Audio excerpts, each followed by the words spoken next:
स्वागत है आप सभी को मिथिलेश एकेडमी पर। दोस्तों, आज जो जीएस के क्वेश्चंस हम करने वाले हैं, इनमें से कई सवाल सीधे एग्जाम लेवल के हैं और यही पैटर्न तैयारी 4 में भी देखने को मिलेगा। 20 जुलाई 2024 का असली BPSC TRE 3 previous year questions paper है। मतलब जो बच्चे आज इसे अच्छे से कर लेंगे, उनका आधा रिवीजन जो है ना, यही हो जाएगा। और ध्यान रखिए, मैं सिर्फ आंसर नहीं बताऊंगा, बल्कि हर क्वेश्चंस की वो ट्रिक भी बताऊंगा, जिससे एग्जाम हॉल में तुरंत आंसर निकल जाए। तो कॉपी कलम लेकर बैठ जाइए, क्योंकि पहला सवाल ही बहुत बच्चे गलत कर देते हैं। पहला सवाल है आपके सामने। सवाल है, ज्वालामुखी क्रिया की अंतिम प्रतीक क्या है? ऑप्शन है गेसर, क्रेटर, धुआंरे, उपर्युक्त में से एक से अधिक, उपर्युक्त में से कोई नहीं। ज्वालामुखी क्रिया के अंतिम चरणों में जब लावा निकलना बंद हो जाता है, तो केवल गैसें और जलवाष्प ही बाहर निकलते हैं। इन संरचनाओं को धुआंरे या फ्यूम रोल्स कहा जाता है। गेसर गर्म जल के स्रोत होते हैं और क्रेटर ज्वालामुखी का मुख होता है। तो सही उत्तर होगा धुआंरे। ऑप्शन सी सही उत्तर होगा, ऑप्शन सी धुआंरे। चलते हैं नेक्स्ट क्वेश्चन की ओर। अगला क्वेश्चन है, एक विद्युत फ्यूज किस प्रभाव पर कार्य करता है? ऑप्शन है विद्युत धारा का रासायनिक प्रभाव, विद्युत धारा का चुंबकीय प्रभाव, विद्युत धारा का तापीय प्रभाव, उपर्युक्त में से एक से अधिक, उपर्युक्त में से कोई नहीं। विद्युत फ्यूज में क्या होता है? करंट आया, तार गर्म हुआ, पिघल गया। यानी विद्युत फ्यूज जो है विद्युत धारा के तापीय प्रभाव पर कार्य करता है। विद्युत फ्यूज धारा के तापीय प्रभाव के सिद्धांत पर आधारित होता है। जब परिपथ में सुरक्षित सीमा से अधिक विद्युत प्रवाहित होती है, तो फ्यूज तार गर्म होकर के पिघल जाता है और परिपथ टूट जाता है, जिससे क्या होता है, उपकरणों की सुरक्षा होती है। तक ऑप्शन सी सही उत्तर होगा, ऑप्शन सी विद्युत धारा का तापीय प्रभाव। अगला क्वेश्चन है, बिहार का उग्र कृषक नेता कौन था?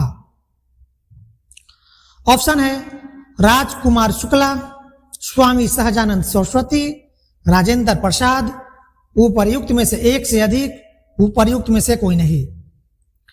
स्वामी सहजानंद सरस्वती बिहार के एक अत्यंत प्रभावशाली और सक्रिय किसान नेता थे। उन्होंने बिहार प्रांतीय किसान सभा की स्थापना की थी और किसानों के अधिकारों के लिए उग्र आंदोलन किए थे। तो सही उत्तर होगा ऑप्शन बी, स्वामी सहजानंद सरस्वती। अगला प्रश्न है, यह आपका गणित का क्वेश्चन है। जीएस का क्वेश्चन को देख ले, जीएस के क्वेश्चन को देखते हैं। अगला प्रश्न है आपके सामने, किसने कर की नई व्यवस्था के विरुद्ध शोषणकारी शक्तियों का विरोध किया? ऑप्शन है 1856 में खानदेश की जनजातियों ने, 1856 में बिहार के संथालियों ने, 1850 में छोटा नागपुर की जनजातियों ने, उपर्युक्त में से एक से अधिक, उपर्युक्त में से कोई नहीं। औपनिवेशिक काल के दौरान लागू की गई नई कर प्रणालियों और शोषण के खिलाफ कई जनजातियों ने विरोध किया था, जिनमें संथाल और छोटा नागपुर की जनजातियां प्रमुख थी,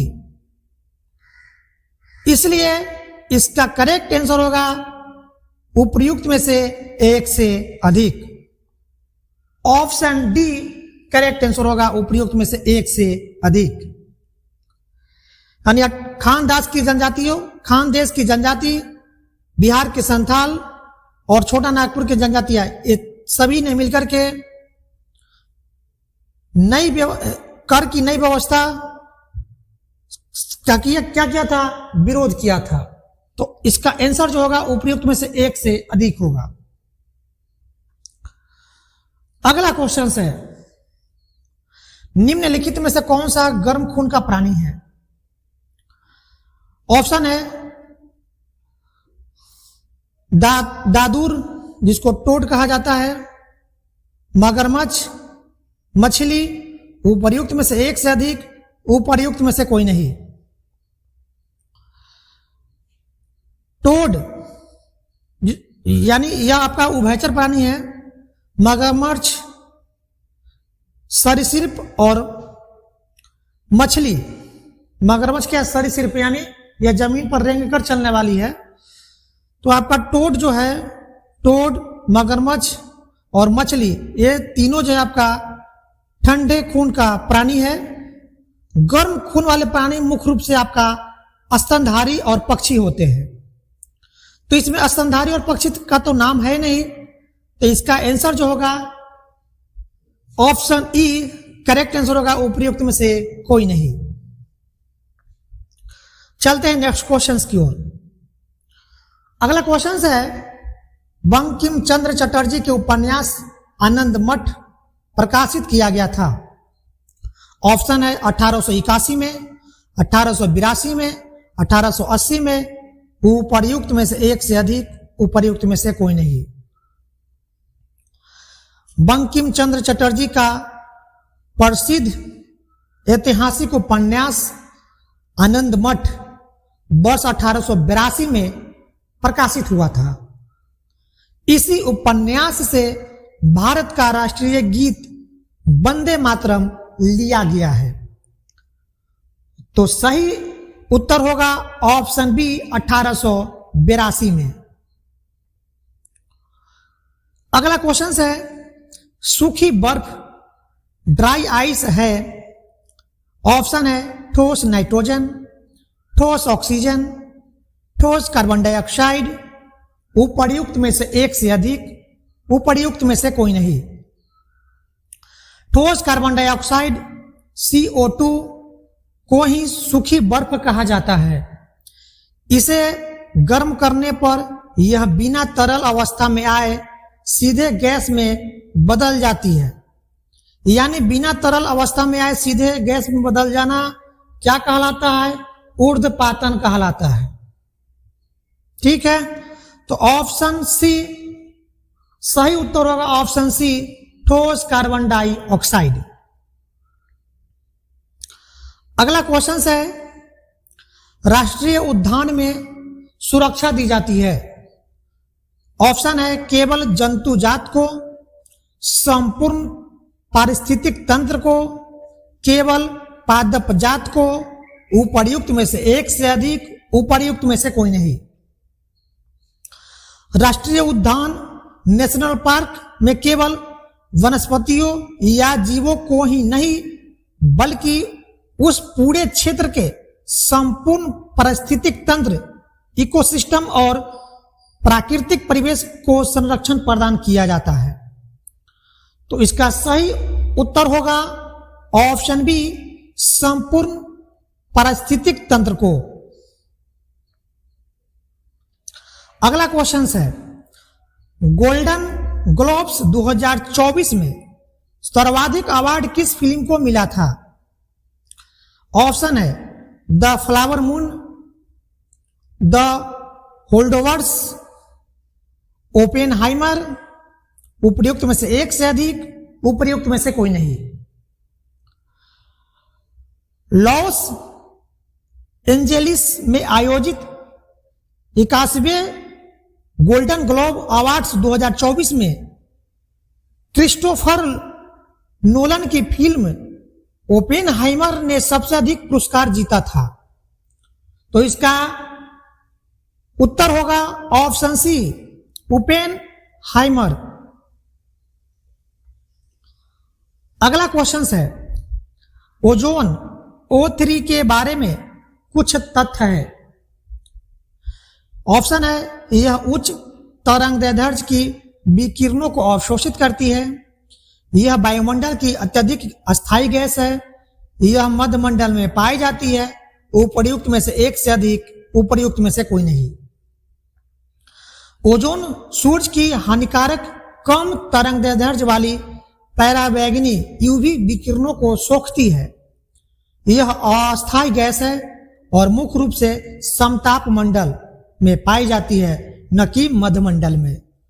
तो इसका सही उत्तर होगा उपर्युक्त में से कोई नहीं। इसका सही उत्तर होगा ऑप्शन ई, उपर्युक्त में से कोई नहीं। अगला क्वेश्चन है, बायोगैस का प्रमुख घटक कौन सा है? हाइड्रोजन सल्फाइड, मीथेन, हाइड्रोजन, उपर्युक्त में से एक से अधिक, उपर्युक्त में से कोई नहीं।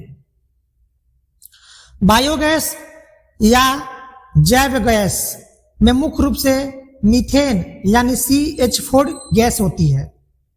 लगभग कितना होता है इसमें? तो 50 से 75% होता है आपका CH4, जो इसे एक कुशल ईंधन बनाती है। तो बायोगैस का प्रमुख घटक, इसका सही उत्तर होगा ऑप्शन बी, मीथेन।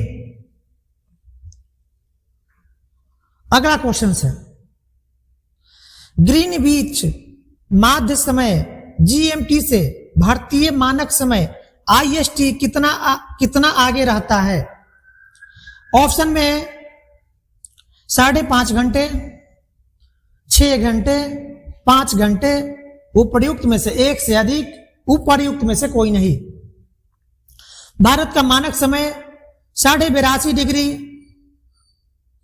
पूर्वी देशांतर, ग्रीनविच माध्य समय 0 डिग्री देशांतर से 5.5 घंटा आगे है। तो सही उत्तर होगा ऑप्शन ए, 5.5 घंटा।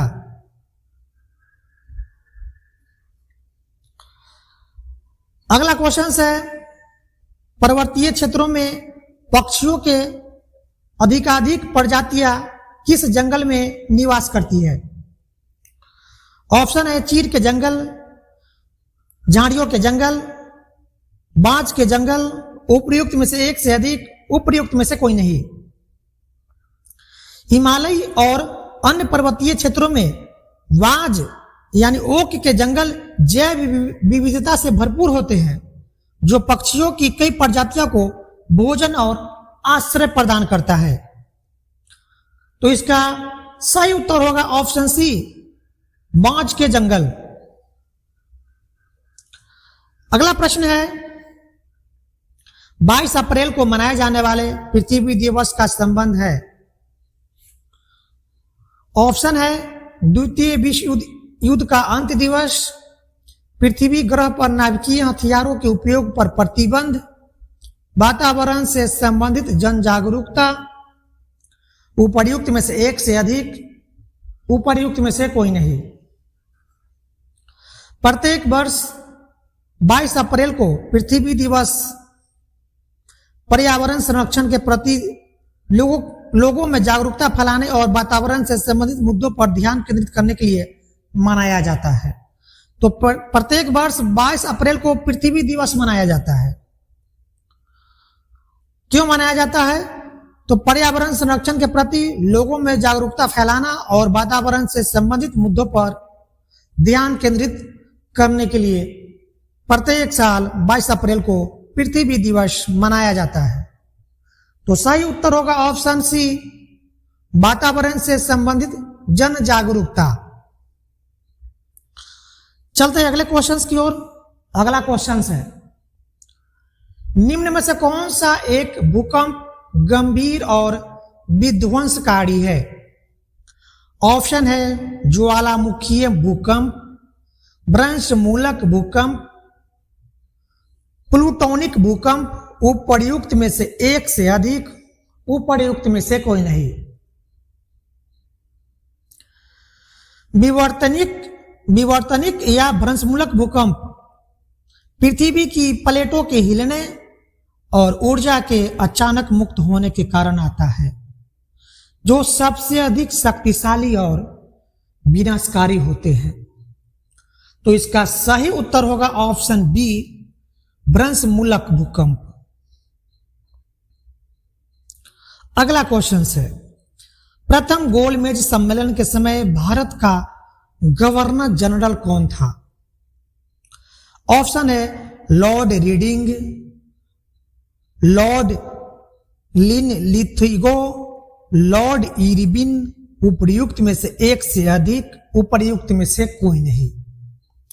प्रथम गोलमेज सम्मेलन 1930 के दौरान लॉर्ड इरविन भारत के वायसराय और गवर्नर जनरल थे। गांधी इरविन समझौता भी इन्हीं के कार्यकाल में हुआ था। तो सही उत्तर होगा ऑप्शन सी, लॉर्ड इरविन। और यह आपका गणित का क्वेश्चन है। चलिए हम जीएस का क्वेश्चन को देखते हैं। अगला क्वेश्चन है, शांत घाटी साइलेंट वैली किस राज्य में स्थित है? ऑप्शन है केरल, मध्य प्रदेश, छत्तीसगढ़, उपर्युक्त में से एक से अधिक, उपर्युक्त में से कोई नहीं। Silent valley national park Kerala राज्य के पलक्कड़ जिले में स्थित है। यह अपनी दुर्लभ वनस्पतियों और जीवों के लिए प्रसिद्ध है। तो सही उत्तर होगा ऑप्शन ए, केरल। अगला क्वेश्चन है, अम्लीय वर्षा के लिए प्रदूषक है। ऑप्शन है CO2, जलवाष्प, SO2, उपर्युक्त में से एक से अधिक, उपर्युक्त में से कोई नहीं। सल्फर डाइऑक्साइड SO2 और नाइट्रोजन के ऑक्साइड हवा में नमी के साथ मिलकर सल्फ्यूरिक और नाइट्रिक एसिड बनाते हैं, जो वर्षा के साथ गिरते हैं। कार्बन डाइऑक्साइड SO2 प्रमुख रूप से ग्रीन हाउस गैस है। तो सही उत्तर होगा ऑप्शन सी, SO2। तो दोस्तों आज की वीडियो में इतना ही। बचे हुए क्वेश्चंस को हम नेक्स्ट वीडियो में लेकर आएंगे। तो अगले पार्ट की वीडियो देखने के लिए हमारे चैनल मिथिलेश एकेडमी को सब्सक्राइब कर लीजिए और इस तरह से BPSC TRE4 के लिए लगातार प्रीवियस ईयर क्वेश्चन का प्रैक्टिस करने के लिए हमारे चैनल मिथिलेश एकेडमी को सब्सक्राइब जरूर कर लीजिए, ताकि जो भी वीडियो हम लेकर आएंगे इसकी जानकारी सबसे पहले आपको मिल जाएगी। तो फिर मिलते हैं नेक्स्ट वीडियो में प्रीवियस ईयर क्वेश्चंस के साथ। वीडियो देखने के लिए आपका बहुत